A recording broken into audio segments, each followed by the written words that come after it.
इरिटेरिया बिहार तथ्य संग्रह। बिहार के इतिहास को आज हम लोग देखने जा रहे हैं। प्राचीन बिहार को हम लोग 5 भाग में बांट करके पढ़ेंगे।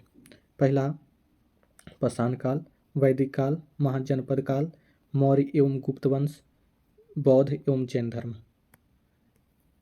प्राचीन बिहार के इतिहास के स्रोत को देखते हैं। प्राचीन बिहार के इतिहास को जानने के लिए 2 प्रकार के स्रोतों का उपयोग किया गया है। पहला पुरातात्विक और दूसरा साहित्यिक। पुरातात्विक स्रोत। पुरातात्विक स्रोत के अंतर्गत पूर्व ऐतिहासिक युग के लिए मुंगेर, चिरांद जो सारण में है, चेचर जो वैशाली में है, मनेर जो पटना में है एवं सोनपुर जो सारण में है, ताम्र प्रस्तर वस्तुएं और मृदभांड, ताम्र प्रस्तर वस्तुएं एवं मृदभांड प्राप्त हुए हैं यहाँ से। मौर्यकालीन अभिलेख लौरिया नंदनगढ़, लौरिया आर्यराज, रामपुरवा आदि स्थानों से प्राप्त हुए हैं। बराबर की गुफाएं राजगीर, नालंदा, पाटलिपुत्र, विक्रमशिला से प्राप्त स्मारक। फिर खुदाई से प्राप्त सिक्के, मनके, मूर्तियां आदि प्रमुख पुरातात्विक स्रोत हैं। साहित्यिक स्रोत के अंतर्गत हम लोग देखते हैं रामायण, महाभारत, पुराण, बौद्ध रचनाएं में अंग्युत्तर निकाय, दीर्घ निकाय, विनय पिटक, जैन रचनाएं में भगवती सूत्र आदि प्रमुख साहित्यिक स्रोत हैं। इसके अतिरिक्त यात्रियों के विवरण जैसे मेगास्थनीज की इंडिका, फाहियान, इत्सिंग, हेनसांग के यात्रा वृत्तांत, कौटिल्य के अर्थशास्त्र एवं स्थानीय लेखकों के विवरण से प्राचीन बिहार के इतिहास की विस्तृत जानकारी मिलती है। पाषाण काल को हम लोग अब देखते हैं। पाषाण काल, पूरा पाषाण काल में मानव आखेटक एवं खाद्य संग्राहक था। दक्षिण बिहार में मुंगेर एवं नालंदा से बड़े और खुरदरे पत्थर के कुल्हाड़ी, चाकू, खुरपी आदि प्राप्त हुए हैं। ये अवशेष लगभग 1 लाख ईसा पूर्व के हैं। मध्य पाषाण काल के अंतर्गत हम लोग अब देखते हैं। इस काल में मानव आखेटक, खाद्य संग्राहक एवं पशुपालक था। मानव द्वारा पहला पालतू पशु कुत्ता को बनाया गया था। दक्षिण बिहार में मुंगेर से छोटे आकार के तेज धार वाले औजार प्राप्त हुए हैं। ये अवशेष लगभग 40,000 से 10,000 ईसा पूर्व के हैं। नवपाषाण काल को अब हम लोग देखते हैं। नवपाषाण काल, इस काल में मानव खाद्य उत्पादक हो गया था और मानव बस्तियों में निवास करने लगा था। नवपाषाण काल के अवशेष बिहार के मैदानी भागों से प्राप्त हुए हैं। चिरांद, सारण, चेचर वैशाली में, मनेर पटना में, सोनुआर रोहतास से पत्थर एवं हड्डियों के औजार प्राप्त हुए हैं। कैमूर की पहाड़ियों, नवादा एवं जमुई से गुफा चित्र प्राप्त हुए हैं। ये अवशेष लगभग 2500 ईसा पूर्व के हैं।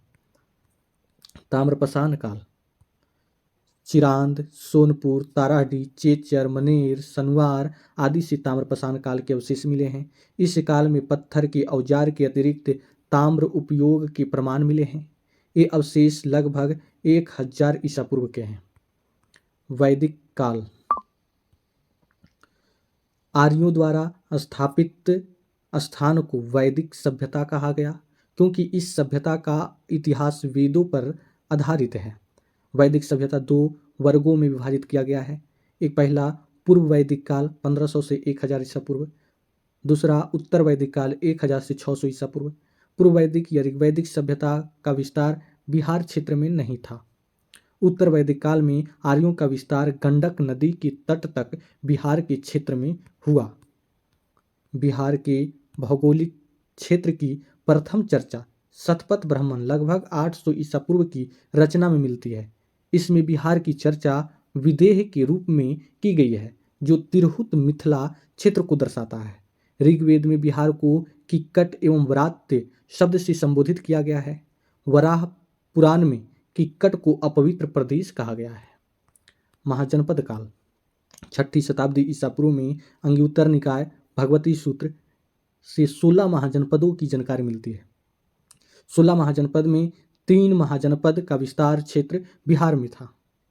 पहला लिच्छवी वैशाली मुजफ्फरपुर क्षेत्र में, मगध पटना गया नालंदा क्षेत्र में, अंग भागलपुर मुंगेर क्षेत्र में। वज्जी संघ महाजनपद, वज्जी संघ 8 राज्यों का संघ यानी अष्टकुल था। वज्जी, लिच्छवी, ज्ञात्रिक, विदेह, उग्र, भोग, कुरु तथा इक्ष्वाकु इस संघ के 8 जनपद थे। वज्जी संघ में सबसे प्रसिद्ध लिच्छवी जनपद था। लिच्छवी की राजधानी वैशाली थी। वैशाली नगर की स्थापना राजा विशाल ने की थी। लिच्छवी के अतिरिक्त मिथिला के विदेह तथा कुंडग्राम के ज्ञात्रिक वज्जी संघ के प्रमुख जनपद थे। वज्जी संघ लिच्छवी को विश्व के प्रथम गणतंत्र की संज्ञा दी जाती है। महाजनपद मगध महाजनपद मगध राजनीतिक, आर्थिक, भौगोलिक कारण से सभी महाजनपदों में सबसे अधिक शक्तिशाली था। मगध की प्रारंभिक राजधानी गिरिव्रज या राजगृह थी। यह 5 पहाड़ियों से घिरा नगर था। मगध का विस्तार मुख्यतः पटना से गया क्षेत्र में था। मगध एवं अंग महाजनपद का वर्णन सर्वप्रथम अथर्ववेद में मिलता है। अंग महाजनपद के बारे में आप देखते हैं। अंग महाजनपद का विस्तार भागलपुर एवं मुंगेर के क्षेत्र में था। अंग महाजनपद की राजधानी चंपा थी। अंग के अंतिम शासक ब्रह्मदत्त को हराकर मगध का शासक बिंबिसार ने अंग को मगध में मिला लिया। मगध का उत्कर्ष एवं उसके राजवंश को देखते हैं हम लोग। मगध की स्थापना वृहद्रथ ने की थी। वृहद्रथ का पुत्र जरासंध इस वंश का सबसे प्रसिद्ध शासक था। जरासंध को भीम ने द्वंद्व युद्ध में पराजित कर उसका वध किया था। इसका वर्णन महाभारत में मिलता है। मगध की प्रारंभिक राजधानी राजगृह 5 पहाड़ियों से घिरा एक सुरक्षित क्षेत्र था। मगध उर्वर भूमि, नदियों की उपलब्धता, खनिज एवं संसाधन की उपलब्धता के कारण आर्थिक रूप से संपन्न क्षेत्र था। वृहद्रथ वंश का अंतिम शासक रिपुंजय था। हर्यक वंश को अब हम लोग देखते हैं। 544 से 412 ईसा पूर्व इस वंश की स्थापना बिंबिसार ने 544 ईसा पूर्व में की। बिंबिसार को मगध का वास्तविक संस्थापक माना जाता है। बिंबिसार ने विवाह नीति द्वारा साम्राज्य विस्तार को प्रश्रय दिया। उसकी पहली पत्नी कौशल देवी कौशल की राजकुमारी थी। इस विवाह से उसे दहेज में काशी का क्षेत्र प्राप्त हुआ। उसकी दूसरी पत्नी चिलहना थी। चिलना लिच्छवी के राजा चेटक की पुत्री थी। उसकी तीसरी पत्नी क्षेमा पंजाब के मद्र की राजकुमारी थी। बिंबिसार ने अवंती की शासक चंड प्रद्योत के साथ मैत्री संबंध बनाया। बिंबिसार ने चंड प्रद्योत के उपचार के लिए अपने राजवैद्य जीवक को भेजा था। बिंबिसार की हत्या 492 ईसा पूर्व में उसके पुत्र अजातशत्रु ने कर दी। अजातशत्रु 492 से 460 ईसा पूर्व बिंबिसार के बाद हर्यक वंश का शासक बना। उसका वास्तविक नाम कुनिक था। बिंबिसार एवं कौशल देवी की मृत्यु के बाद कौशल के राजा प्रसेनजित ने काशी वापस ले लिया, जिस कारण प्रसेनजित का संघर्ष अजातशत्रु से हुआ। अंततः अजातशत्रु ने प्रसेनजित को पराजित कर काशी पर अधिकार कर लिया। बाद में अजातशत्रु का विवाह प्रसेनजित की पुत्री वजीरा से हो गया। अजातशत्रु ने वज्जी संघ एवं मलो को पराजित किया। अजातशत्रु प्रारंभ में जैन धर्म को मानता था, बाद में उसके बौद्ध धर्म को अपना लिया। अजातशत्रु ने 483 ईसा पूर्व में राजगृह की सप्तपर्णी गुफा में प्रथम बौद्ध संगीति का आयोजन करवाया। सिंहल अनुश्रुति के अनुसार 460 ईसा पूर्व में उदयन ने अपना पिता अजातशत्रु की हत्या कर दी।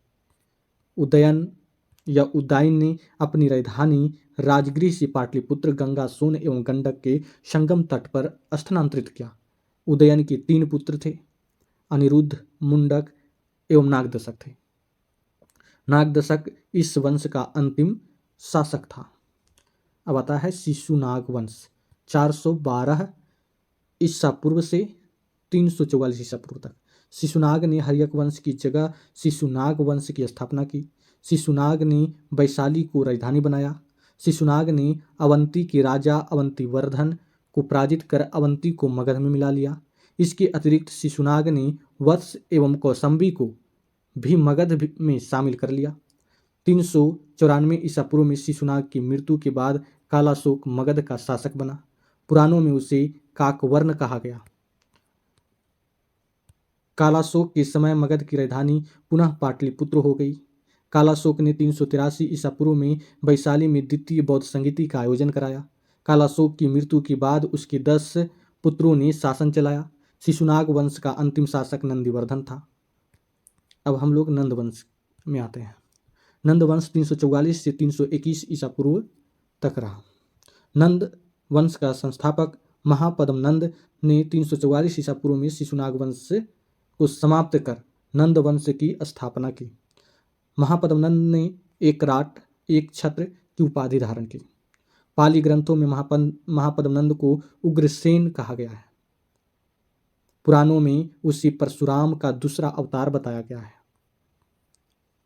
महापद्म नंद ने पंचाल, इक्ष्वाकु, काशी, असमक, कलिंग, मैथिल आदि राज्य को पराजित कर मगध साम्राज्य का विस्तार किया। अब तक 321 ईसा पूर्व तक के काल में मगध का सर्वाधिक विस्तार महापद्म नंद के समय हुआ था।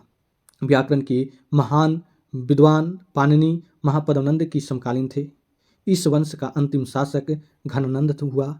घननंद के समय ही यूनानी शासक सिकंदर ने भारत पर आक्रमण 326 ईसा पूर्व में किया था। नंद वंश आर्थिक एवं सैन्य रूप से काफी संपन्न था। मगध की सैन्य शक्ति के डर से ही सिकंदर की सेना ने ब्यास नदी पार करने से इनकार कर दिया था। घनानंद ने अपने दरबार में विद्वान ब्राह्मण चाणक्य का अपमान किया था। चाणक्य ने चंद्रगुप्त मौर्य की सहायता से घनानंद की हत्या करवा दी। नंद वंश के पतन के बाद चंद्रगुप्त मौर्य के नेतृत्व में मौर्य वंश की स्थापना हुई। अब हम लोग आते हैं मौर्य वंश पे। 321 ईसा पूर्व से 184 ईसा पूर्व। चंद्रगुप्त मौर्य 321 से 298 ईसा पूर्व तक रहते हैं। जस्टिन एवं स्ट्रैबो ने चंद्रगुप्त मौर्य को सेंड्रोकोटस कहा, जिसकी पुष्टि विलियम जोन्स ने भी की। प्लूटार्क एवं एरियन ने चंद्रगुप्त मौर्य को एंड्रोकोटस के रूप में चिन्हित किया। चंद्रगुप्त मौर्य के गुरु चाणक्य कौटिल्य थे। उन्हीं की सहायता से चंद्रगुप्त ने 321 ईसा पूर्व में मौर्य वंश की स्थापना की। चंद्रगुप्त मौर्य ने 305 ईसा पूर्व में सिकंदर के उत्तराधिकारी सेल्यूकस निकेटर के साथ युद्ध किया। युद्ध पश्चात हुई संधि में चंद्रगुप्त को काबुल, कंधार, मकरान एवं हेरात का क्षेत्र प्राप्त हुआ। बदले में चंद्रगुप्त ने सेल्यूकस को 500 हाथी उपहार में दिए। युद्ध पश्चात चंद्रगुप्त मौर्य का विवाह यूनानी राजकुमारी हेलन कर्नेलिया सेल्यूकस की पुत्री से हुआ। सेल्यूकस ने चंद्रगुप्त मौर्य के दरबार में राजदूत मेगास्थनीज को भेजा। मेगास्थनीज ने इंडिका की रचना की। चंद्रगुप्त मौर्य के साम्राज्य का विस्तार उत्तर में हिंदुकुश पर्वत ईरान तक, दक्षिण में कर्नाटक तक तथा पश्चिम में सौराष्ट्र तक विस्तृत था। चंद्रगुप्त मौर्य के शासन के अंतिम वर्षों में मगध में 12 वर्षों का भीषण अकाल पड़ा। चंद्रगुप्त मौर्य अपनी राजगद्दी त्याग कर श्रवणबेलगोला कर्नाटक में चंद्रगिरी पर्वत पर तपस्या करने चला गया। चंद्रगुप्त मौर्य जैन धर्म को मानता था। 298 ईसा पूर्व में उसने जैन उपवास पद्धति संलेखना द्वारा अपने प्राण त्याग दिए।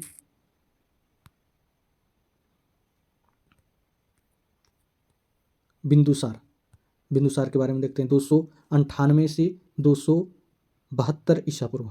बिंदुसार चंद्रगुप्त मौर्य का उत्तराधिकारी था। उसे अमित्रघात, सिंहसेन आदि नाम से भी जाना गया। स्ट्रैबो के अनुसार सीरिया के राजा एंटियोकस ने डायमेकस नामक राजदूत को बिंदुसार के दरबार में भेजा था। बिंदुसार के दरबार में मिस्र के राजा टॉलमी फिलाडेल्फस ने डायोनिसियस नामक राजदूत भेजा था। बिंदुसार ने तक्षशिला में हुए विद्रोह को दबाने के लिए अपने पुत्र अशोक को भेजा था। बिंदुसार आजीवक संप्रदाय का अनुयायी था। अब हम लोग अशोक के बारे में देखते हैं। 269 ईसा पूर्व से 232 ईसा पूर्व तक। बिंदुसार की मृत्यु के बाद के 4 वर्षों के बाद अशोक मौर्य वंश की गद्दी पर बैठा। इससे पूर्व वह उज्जैन का राज्यपाल था। पुराणों में अशोक को अशोकवर्धन कहा गया है। मौस्की एवं गुर्जरा अभिलेख में उसे अशोक कहा गया है। सिंहल अनुश्रुतियों बौद्ध ग्रंथ के अनुसार अशोक ने अपने 99 भाइयों की हत्या कर गद्दी प्राप्त की। हालांकि अन्य स्रोतों से इसकी पुष्टि नहीं होती है। अशोक ने अपने शासन के 9वें वर्ष में कलिंग युद्ध 261 ईसा पूर्व में किया था तथा कलिंग को मगध में सम्मिलित किया। अशोक के 13वें शिलालेख में कलिंग युद्ध का वर्णन है। कलिंग युद्ध के बाद अशोक ने बौद्ध धर्म को अपनाया। उससे पूर्व वह शैव धर्म को मानता था। दिव्यवदान के अनुसार उपगुप्त से अशोक को बौद्ध धर्म की दीक्षा दी। अशोक के शासन के महत्वपूर्ण वर्ष: 9वें वर्ष में कलिंग युद्ध, 10वें वर्ष में बोधगया की यात्रा, 12वें वर्ष में निगाली सागर की यात्रा, 13वें वर्ष में धम्म का शिलालेखों में अंकन, 14वें वर्ष धम्म महामात्रों की नियुक्ति, 20वें वर्ष लुम्बिनी की यात्रा। अशोक ने कर की दर को 1/8 कर दिया था। कहाँ? लुम्बिनी में। अशोक ने बौद्ध धर्म के प्रचार के लिए अपने पुत्र महेंद्र एवं पुत्री संघमित्रा को श्रीलंका भेजा था। अशोक ने तीसरी बौद्ध संगीति का आयोजन पाटलिपुत्र में करवाया। अशोक ने लगभग 37 वर्षों तक शासन किया। उसकी मृत्यु 232 ईसा पूर्व में हो गई। अशोक के बाद उसके 10 उत्तराधिकारियों ने शासन किया। ये उत्तराधिकारी कुणाल, बंधुपालित, इंद्रपालित, दशोन, दशरथ, संप्रति, सलीशुक, देवधर्मन, शतधनुष, वृद्धरथ थे। मौर्य वंश का अंतिम शासक वृद्धरथ था। मौर्य वंश का शासन काल 137 वर्षों का था। बौद्ध धर्म एवं जैन धर्म। बौद्ध धर्म के संस्थापक गौतम बुद्ध थे। उनका जन्म 563 ईसा पूर्व में लुम्बिनी नेपाल में हुआ था। उन्हें शाक्य मुनि एवं लाइट ऑफ एशिया का ज्योतिपुंज के नाम से भी जाना जाता है। उनके बचपन का नाम सिद्धार्थ था। उनके पिता का नाम सुदोधन था। उनकी माता का नाम महामाया देवी, सौतेली माँ या मौसी का नाम प्रजापति गौतमी था। उनकी पत्नी का नाम यशोधरा 16 वर्ष की आयु में विवाह हुआ था। उनके पुत्र का नाम राहुल था। बुद्ध ने 4 दृश्य देखे: बूढ़ा व्यक्ति, बीमार व्यक्ति, 100, एक सन्यासी। उन्होंने 29 वर्ष की आयु में गृह त्याग कर सन्यास को अपना लिया। 6 वर्षों की तपस्या के बाद 35 वर्ष की आयु में उन्हें ज्ञान की प्राप्ति हुई। उसके बाद उन्हें तथागत एवं बुद्ध कहा गया। उन्हें ज्ञान की प्राप्ति वैशाख पूर्णिमा को पीपल वृक्ष के नीचे निरंजना या फल्गु नदी के तट पर बोधगया में हुई। बौद्ध धर्म के 4 आर्य सत्य हैं। कौन कौन हैं? तो दुख, संसार दुखमय है। दुख समुदाय, दुख का कारण तृष्णा है। दुख निरोध, दुख निवारण हेतु तृष्णा पर विजय आवश्यक है। दुख निरोध मार्ग, दुख निवारण हेतु अष्टांगिक मार्ग आवश्यक है। बौद्ध धर्म अष्टांगिक मार्ग। बौद्ध धर्म का अष्टांगिक मार्ग कौन है? सम्यक दृष्टि, सम्यक संकल्प, सम्यक वाक, सम्यक कर्म, सम्यक आजीव, सम्यक व्यायाम, सम्यक स्मृति, सम्यक समाधि। बौद्ध धर्म के त्रिरत्न हैं: बुद्ध, धम्म और संघ। बुद्ध ने किस मार्ग का प्रतिपादन किया? तो मध्यम मार्ग का। बुद्ध ने अपने उपदेश किस भाषा में दिए? तो पाली भाषा में। बुद्ध ने अपना पहला उपदेश सारनाथ में दिया था। बुद्ध ने सर्वाधिक उपदेश कौशल की राजधानी श्रावस्ती में दिए थे। बुद्ध की मृत्यु 483 ईसा पूर्व में कुशीनगर मल में 80 वर्ष की आयु में हुआ। बुद्ध के प्रथम गुरु अलारकलाम वैशाली तथा द्वितीय गुरु रुद्रक्रामपुत्र राजगृह के थे। बौद्ध धर्म के 10 शील या आचरण थे: सत्य, अहिंसा, अस्तेय, अपरिग्रह, ब्रह्मचर्य, नृत्य गान का त्याग, असमय भोजन का त्याग, कोमल संज्ञा का त्याग, श्रृंगार प्रसाधनों का त्याग, मद निषेध नहीं करना। बुद्ध के जीवन के घटनाक्रम एवं उसके प्रतीक: जन्म का प्रतीक है कमल, यौवन का साढ़, महाभिनिष्क्रमण गृहत्याग का घोड़ा, संबोधि ज्ञान प्राप्ति का पीपल या बोधिवृक्ष, महापरिनिर्वाण मृत्यु का पदचिन्ह या स्तूप, धर्मचक्र प्रवर्तन प्रथम उपदेश का चक्र। बौद्ध धर्म चौथी बौद्ध संगीति के उपरांत 2 भागों में विभाजित हो गया। हीनयान परिवर्तन विरोधी था, महायान परिवर्तन समर्थक था। 8वीं सदी में बौद्ध धर्म को आडंबर वाले शाखा वर्ज्यान का विकास हुआ। बौद्ध धर्म के त्रिपिटक, सुत्त पिटक बुद्ध के उपदेशों का संकलन है। सबसे बृहद पिटक जिसका संकलन आनंद ने किया। विनय पिटक संघ के नियमों का संकलन है। सबसे लघुतम पिटक जिसका संकलन उपाली ने किया। अभिधम पिटक बुद्ध के दार्शनिक विचारों का संकलन है। इस पिटक का संकलन मोगल्लीपुत्तिस ने किया। बौद्ध संगीतीय सभा प्रथम संगीति में 483 ईसा पूर्व में हुआ था। स्थान राजगृह था। शासक अजातशत्रु, अध्यक्ष महाकश्यप। विशेषता क्या थी? सुत्त पिटक विनय पिटक की रचना हुई। द्वितीय बौद्ध संगीति में कब हुआ? तो 383 ईसा पूर्व में। कहाँ हुआ? तो वैशाली में। शासक कौन था? कालाशोक। अध्यक्ष सभाकामी।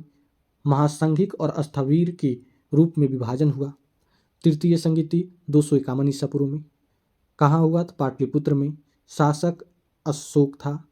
अध्यक्ष मोगल्लीपुत्तिस थे और इसमें अभिधम पिटक का संकलन हुआ। चतुर्थ बौद्ध संगीति ईस्वी की प्रथम शताब्दी में। कुंडल वंश कश्मीर में हुआ था। कनिष्क शासक थे। वसुमित्र और अश्वघोष की अध्यक्षता में हुआ था। महायान और हीनयान में विभाजन हुआ। बौद्ध धर्म का परम लक्ष्य क्या है? तो निर्वाण की प्राप्ति। बुद्ध के पुनर्जन्म की कथा जातक कथा में मिलती है। चैत्य बौद्ध धर्म का पूजा घर है। स्तूप बौद्ध धर्म के पवित्र अवशेषों का संग्रहण स्थल है। विहार बौद्ध भिक्षुओं का निवास स्थान है। जैन धर्म के संस्थापक ऋषभदेव थे। वे जैन धर्म के प्रथम तीर्थकर थे। उन्हें आदित्यनाथ, वृषभनाथ भी कहा जाता है। जैन धर्म में कुल 24 तीर्थकर हुए। 23वें तीर्थकर पार्श्वनाथ थे। इनका जन्म काशी में हुआ था। उनके पिता अश्वसेन काशी के राजा थे। उन्हें ज्ञान की प्राप्ति संवेद पर्वत पर हुई थी। उन्होंने 4 महाव्रत की शिक्षा दी। सत्य, अहिंसा, अस्तेय, अपरिग्रह। महावीर स्वामी जैन धर्म के 24वें तीर्थकर थे। महावीर स्वामी को जैन धर्म का वास्तविक संस्थापक माना जाता है। उनका जन्म 540 ईसा पूर्व में, कुछ जगह 499 ईसा पूर्व माना गया है। कुंडलवन वैशाली में हुआ था। उनके पिता सिद्धार्थ ज्ञात्रिक कुल के प्रधान थे। उनकी माता त्रिशला लिच्छवी गणराज्य की राजकुमारी थी। उनकी पत्नी का नाम यशोदा था। उनकी पुत्री का नाम प्रियदर्शिनी अनुजा था। उनके जमाता या दामाद का नाम जमाली था। उन्होंने 30 वर्ष की आयु में गृह त्याग किया। 12 वर्ष की कठोर तपस्या के बाद 42 वर्ष की आयु में उन्हें कैवल्य यानी ज्ञान की प्राप्ति हुई। जृंबिक ग्राम में ऋजुपालिका नदी के तट पर साल वृक्ष के नीचे हुई। जैन धर्म के त्रिरत्न है सम्यक दर्शन, सम्यक ज्ञान, सम्यक आचरण। सम्यक दर्शन, सम्यक ज्ञान, सम्यक आचरण। जैन धर्म के 5 महाव्रत हैं। सत्य, झूठ नहीं बोलना। अहिंसा, हिंसा नहीं करना। अस्तेय, चोरी नहीं करना। अपरिग्रह, धन का संग्रह नहीं करना। ब्रह्मचर्य, इंद्रियों को वश में करना। 5 महाव्रत ब्रह्मचर्य महावीर स्वामी द्वारा प्रतिपादित किया गया। अनेकांतवाद, स्यादवाद या सप्तभंगी ज्ञान सिद्धांत का संबंध जैन धर्म से है। महावीर स्वामी ने अपना पहला उपदेश राजगृह में दिया। जैन धर्म के तीर्थकर एवं उनके प्रतीक। प्रथम तीर्थकर ऋषभदेव थे। बैल या वृषभ उनका चिन्ह था, प्रतीक था। द्वितीय तीर्थकर अजितनाथ, हाथी इनका प्रतीक था। 23वें तीर्थकर पार्श्वनाथ, इनका प्रतीक सर्प था। 24वें तीर्थकर महावीर स्वामी हुए, इनका प्रतीक सिंह था। महावीर स्वामी के अतिरिक्त 12वें तीर्थकर वसुपूज्य का नाम बिहार में हुआ था, जन्म बिहार में हुआ था। महावीर स्वामी के अतिरिक्त 12वें तीर्थकर वसुपूज्य का जन्म बिहार में हुआ था। जैन संगीतियाँ। प्रथम जैन संगीतियाँ 310 ईसा पूर्व में हुआ। पाटलिपुत्र बिहार में हुआ था। शासक चंद्रगुप्त मौर्य थे और अध्यक्ष स्थूलभद्र। दिगंबर एवं श्वेतांबर में जैन धर्म का विभाजन हो गया। जैन धर्म की 12 अंगों का संकलन किया गया। द्वितीय बौद्ध जैन संगीति 512 ईस्वी में हुआ। वल्लभी गुजरात में हुआ था। इसकी अध्यक्षता देवर्धि क्षमा श्रवण के द्वारा किया गया। जैन धर्म का अंतिम संकलन किया गया। अब देखते हैं महावीर स्वामी की मृत्यु के बारे में।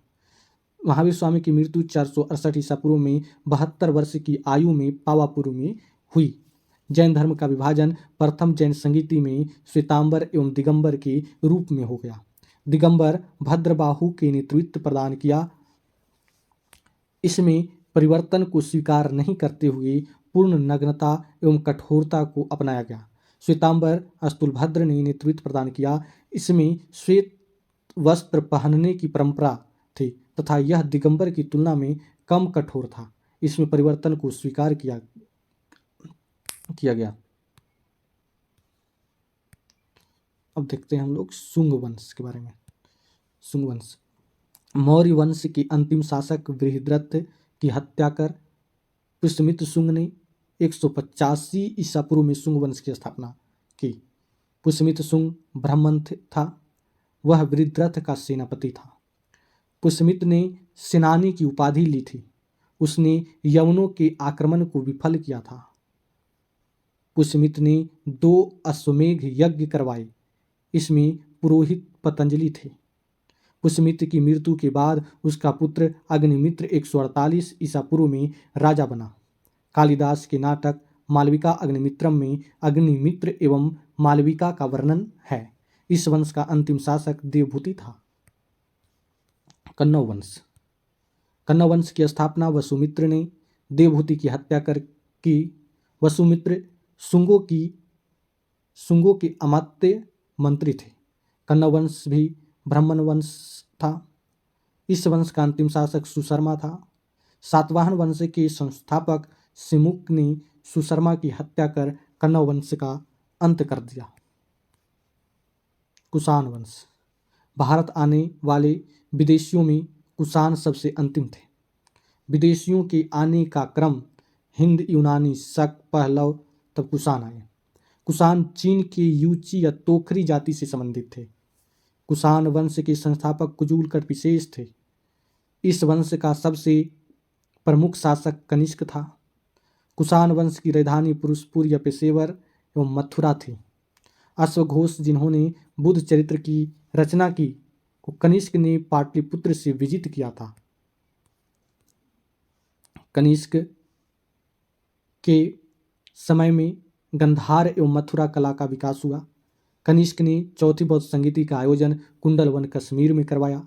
कनिष्क ने 78 ईस्वी में राजा बनने के अवसर पर शक संवत चलवाया था। कनिष्क के समय सिल्क मार्ग पर कुषाणों का आधिपत्य था। अब हम लोग गुप्त वंश के बारे में देखते हैं। गुप्त वंश की स्थापना श्रीगुप्त 240 ईसा पूर्व से 280 ईस्वी से 280 ईस्वी में की थी। श्रीगुप्त का उत्तराधिकारी घटोत्कच गुप्त हुए। 280 से 320 ईस्वी तक रहे। वह प्रथम गुप्त शासक था जिसने महाराजा की उपाधि ली थी। चंद्रगुप्त प्रथम के बारे में देखते हैं। 320 ईसा पूर्व से 335 ईसा पूर्व चंद्रगुप्त प्रथम रहे। गुप्त वंश का वास्तविक संस्थापक चंद्रगुप्त प्रथम को माना जाता है। उन्होंने 320 ईस्वी में गुप्त संवत चलाया। चंद्रगुप्त प्रथम ने लिच्छवियों की राजकुमारी कुमार देवी से विवाह किया था। वह प्रथम गुप्त शासक था जिसने महाराजा धीराज की उपाधि धारण की। समुद्रगुप्त 335 ईस्वी से 375 ईस्वी तक रहे। इतिहासकार स्मिथ ने समुद्रगुप्त को भारत का नेपोलियन कहकर संबोधित किया। कौन किए थे? तो स्मिथ। समुद्रगुप्त ने प्रक्रमांक, अप्रतिरथ आदि की उपाधि धारण की थी। समुद्रगुप्त के अभियानों की चर्चा हरिसेन द्वारा रचित प्रयाग प्रशस्ति से मिलती है। उसने उत्तरापथ के 9 राजाओं तथा दक्षिणापथ के 12 राजाओं के विजित किया था। समुद्रगुप्त को कविराज भी कहा जाता है। समुद्रगुप्त को उसके सिक्के पर वीणा बजाते हुए दिखाया गया है। समुद्रगुप्त का दरबारी कवि हरिसेन था। समुद्रगुप्त वैष्णव धर्म को मानता था। समुद्रगुप्त द्वारा अश्वमेघ यज्ञ कराने के प्रमाण भी मिले हैं। समुद्रगुप्त के बाद 375 ईस्वी में रामगुप्त के राजा बनने का साक्ष्य मिला है, लेकिन उसके अयोग्य होने के कारण चंद्रगुप्त द्वितीय ने उसकी हत्या कर स्वयं को राजा घोषित कर दिया। चंद्रगुप्त द्वितीय 375 ईस्वी से 415 ईस्वी तक रहे। चंद्रगुप्त द्वितीय ने शकों को पराजित कर 389 में विक्रमादित्य की उपाधि धारण की। चंद्रगुप्त द्वितीय ने देवगुप्त, देवराज, देवश्री आदि की उपाधि भी धारण की थी। चंद्रगुप्त द्वितीय ने ध्रुव देवी एवं कुबेरनाग से विवाह किया था। कुबेरनाग से उत्पन्न पुत्री प्रभावती गुप्त का विवाह वकाटक नरेश रुद्रसेन द्वितीय के साथ हुआ था। रुद्रसेन की मृत्यु के बाद प्रभावती ने अपने अल्पवयस्क पुत्रों के संरक्षिका के रूप में शासन किया। उस दौरान प्रभावती ने चंद्रगुप्त द्वितीय की सहायता से गुजरात और काठियावाड़ पर विजय प्राप्त की।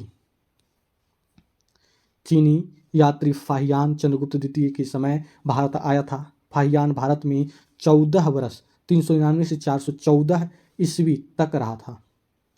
चंद्रगुप्त द्वितीय को मेहरौली लौह स्तंभ चंद नाम से संबोधित किया गया है। मेहरौली लौह स्तंभ चंद्रगुप्त द्वितीय का माना जाता है। चंद्रगुप्त द्वितीय के 9 रत्न थे: कालिदास, धन्वंतरी, अमर सिंह, वराह मिहिर, शंकु, बेताल भट्ट, घट्टपर, छपनक, भर्रुचि। कुमारगुप्त 415 ईस्वी से 455 ईस्वी तक रहे। चंद्रगुप्त द्वितीय एवं ध्रुव देवी का पुत्र कुमारगुप्त प्रथम 415 ईस्वी में शासक बना। नालंदा विश्वविद्यालय की स्थापना कुमारगुप्त के समय में हुई थी।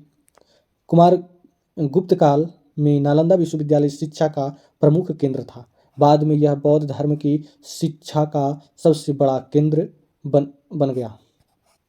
स्कंदगुप्त 455 ईस्वी से 467 ईस्वी। मध्य एशिया के बर्बर जाति हुनों का आक्रमण स्कंदगुप्त के समय हुआ।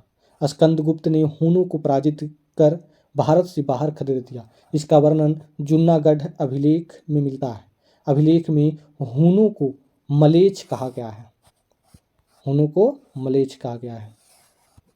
स्कंदगुप्त ने चंद्रगुप्त मौर्य द्वारा निर्मित सुदर्शन झील का पुनरुद्धार करवाया था। स्कंदगुप्त ने शक्रादित्य की उपाधि धारण की थी। गुप्त वंश का अंतिम शासक विष्णुगुप्त था। गुप्त वंश के साथ मगध वंश का अंत हो गया। मगध वंश यानी गुप्त वंश का अंत हो गया। इतिहासकार V.A. स्मिथ ने सांस्कृतिक उपलब्धियों के कारण गुप्त काल को स्वर्ण युग की संज्ञा दी। कौन दिए थे? तो V.A. स्मिथ। पाल वंश की स्थापना गोपाल ने 750 ईस्वी में की थी। गोपाल ने ओदंतपुरी विश्वविद्यालय की स्थापना बिहार शरीफ में की।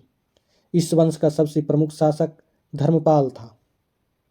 धर्मपाल ने विक्रमशिला विश्वविद्यालय भागलपुर की स्थापना की। सोमपुर महाविहार वर्तमान में बांग्लादेश में है का निर्माण भी धर्मपाल ने करवाया था। धर्मपाल ने त्रिपक्षीय संघर्ष में प्रतिहारों एवं राष्ट्रकूटों से संघर्ष किया था। धर्मपाल ने त्रिपक्षीय संघर्ष में प्रतिहारों एवं राष्ट्रकूटों से संघर्ष किया था। धर्मपाल प्रतिहार शासक वत्सराज से पराजित हुआ। बाद में धर्मपाल ने राष्ट्रकूट शासक ध्रुव और प्रतिहार शासक वत्सराज को पराजित किया। उसने कुछ समय के लिए कनौज पर अधिकार भी किया। धर्मपाल ने उत्तरापथ स्वामी की उपाधि धारण की। धर्मपाल के बाद उसका पुत्र देवपाल 810 ईस्वी में शासक बना। देवपाल ने मुंगेर को अपनी राजधानी बनाया। देवपाल ने जावा इंडोनेशिया के शैलेंद्रवंशी शासक बालपुत्र देव को नालंदा में विहार बनाने के लिए 5 गांव दान में दिए थे। पालकालीन कांसे की मूर्तियां अपनी कलात्मकता के लिए काफ़ी प्रसिद्ध थी। धिम्मन एवं विठपाल इस कला के प्रवर्तक माने जाते हैं। अब हम लोग देखते हैं प्राचीन बिहार इतिहास की विभिन्न वंश, शासक एवं उसकी राजधानी। बृहद्रथ वंश या शासक। राजगृह राजधानी थी। मगध की प्रथम राजधानी बृहद्रथ वंश। बिंबिसार, बिंबिसार की राजधानी गिरिब्रज या राजगृह था। उदयन का राजधानी पाटलिपुत्र था। शिशुनाग का राजधानी वैशाली। कालाशोक का पाटलिपुत्र। नंद वंश के राजधानी था पाटलिपुत्र था। फिर मौर्य वंश का राजधानी पाटलिपुत्र था। कुषाण वंश का पुरुषपुर या मथुरा था। गुप्त वंश का पाटलिपुत्र था। पाल वंश का मुंगेर था। प्राचीन बिहार इतिहास के प्रमुख साहित्य को देखते हैं हम लोग। अर्थशास्त्र के लेखक कौटिल्य थे। इसकी विशेषता क्या थी? तो राज्य प्रबंधन के लिए प्रसिद्ध, प्रबंधन के लिए प्रसिद्ध। बुद्धचरित्र के लेखक अश्वघोष थे। विशेषता क्या था? बौद्ध धर्म का महाकाव्य, बौद्ध धर्म का महाकाव्य। प्रज्ञा पारमिता नागार्जुन लेखक थे। शून्यवाद के सिद्धांत इसकी विशेषता थी। सीयू की हेनसांकी है। भारत की यात्रा विवरण है। इंडिका मेगास्थनीज की है। मौर्य साम्राज्य का विवरण है। मिलिंद पन्हो नागसेन के द्वारा लिखा गया। बैक्ट्रिया शासक मिनांडर एवं नागसेन के वार्तालाप का संग्रहण है। ललित विस्तार बुद्ध की लीलाओं का वर्णन है। महावंश श्रीलंका के राजाओं का वर्णन है। जातक कथाएं बुद्ध के पुनर्जन्म की